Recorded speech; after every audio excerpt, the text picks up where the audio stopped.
Ladies and gentlemen, it's your boy Trace, and I'm sure most of you guys have seen the things that have been happening over these last few days, especially in LA, because things have been getting completely out of hand. And some have been saying that the things that have been happening in LA have been happening peacefully. Now, I'm trying to understand this.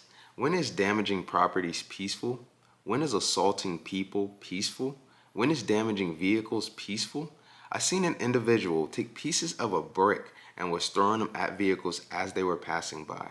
Now I'm trying to understand this. A piece of the brick cracked the windshield. What would have happened if that brick would have went through the windshield? We would have been having a totally different conversation right now that we shouldn't be having whatsoever. But anyways, guys, take a listen to what Dana Bash has said about being on a phone call with President Trump. On the phone with us now, CNN's Dana Bash, who I understand, Dana, just had a chance to speak with President Trump. What did he tell you? Good morning, John. Yes, I mean, first question I had was about what his point of view is about the strike that Israel conducted, multiple strikes that Israel conducted last night. I know we were reporting real time that his Secretary of State, Marco Rubio, released a statement simply saying that Israel informed the Trump administration about these strikes beforehand. I'm not sure if some of you guys have seen the things that have been happening, but all you have to do is go on any social media platform, type in news or click news. It should be anywhere on there, and just look at the things that have been unfolding, because I was on my phone literally scrolling online, and then someone say, hey, did you see this? And I'm like, no, see what? And they're like, take a look at what's going on. I opened it up and I was completely mind blown, because a lot of things are unfolding right in front of us. But didn't say explicitly that the U.S. supported what Israel was doing. So that's how I started a very brief conversation. And he responded by saying, quote, we of course support Israel, obviously, and supported it like nobody has ever supported it. And then he went on to say this: Iran should have listened to me when I said, I don't know if you know this, but I gave them a 60-day warning. And today is day 61. And then he said they, meaning Iran, should now come to the table to make a deal before it's too late. And then he said something really noteworthy. He said, the people I was dealing with are dead, the hardliners.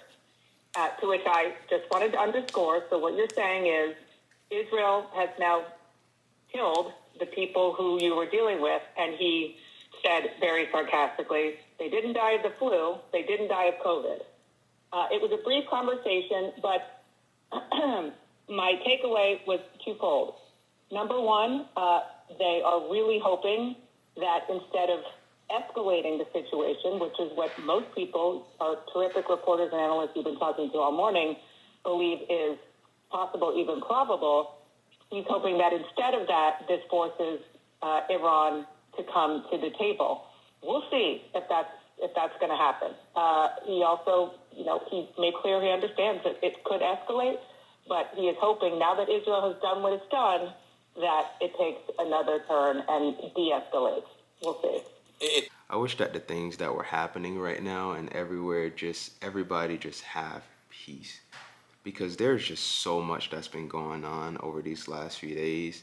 And I am just like literally begging for peace. Like, I wish we could just have peace. I wish that everyone could just get along. But the way that everything's been going over these last few days, there's no telling when that may or ever even come. Because there's been just so much going on. It's just been completely insane what's been happening.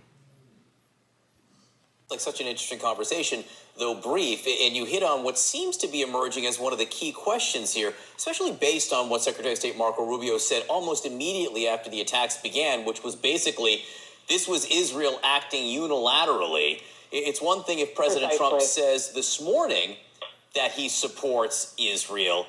It's another if he signed off, as it were, on the attacks yesterday. And it's still hard to tell where that line is, Dan. He definitely, it's such an important point, John. He definitely did not say, I signed off on this.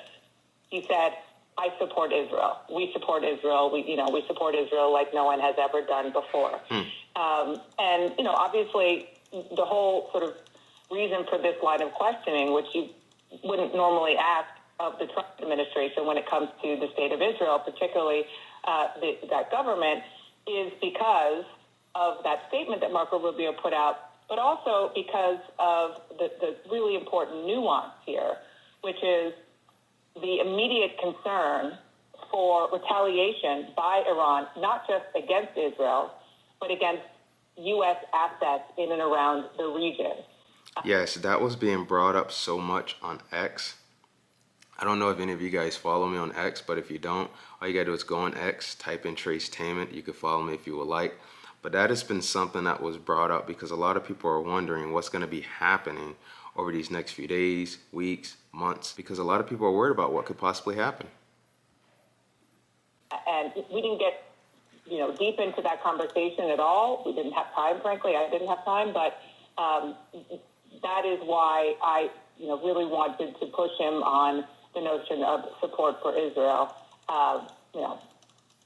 Again, I would not say just because he said he supports Israel. I just want to let you guys know I am not typing whatsoever. I don't know where the typing is coming from. I don't see anyone else typing. Maybe it's like something in the video or whatnot, but that is not me typing. So if you guys think that is me typing, that is not me typing whatsoever.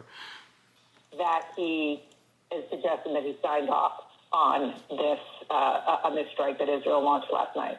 Yeah, again, so important to get that conversation with the president this morning. Dana Bash, thank you so much for sharing your reporting with us. Obviously, you will have much more throughout the morning, and I know on Inside Politics at noon as well. Thanks, Dana. Kate?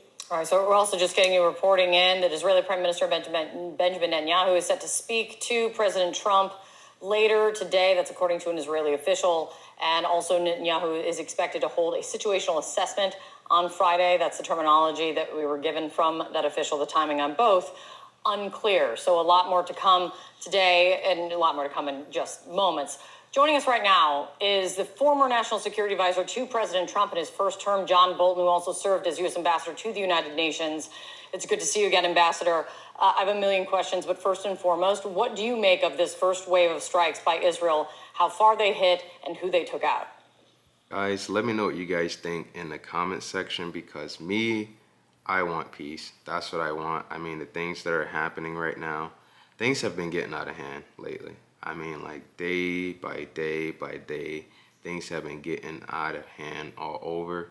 And it was nice to hear, Dana Bash and President Trump speaking because as you guys know, some have been saying President Trump's this, some have been saying President Trump that. Guys, we need unity. We can share different beliefs, but still come together as one. That's exactly what we need. But anyways, let me know what you guys think about today's video down in the comment section. That will be a wrap for today's video, and I will see you guys on the next one. Take care.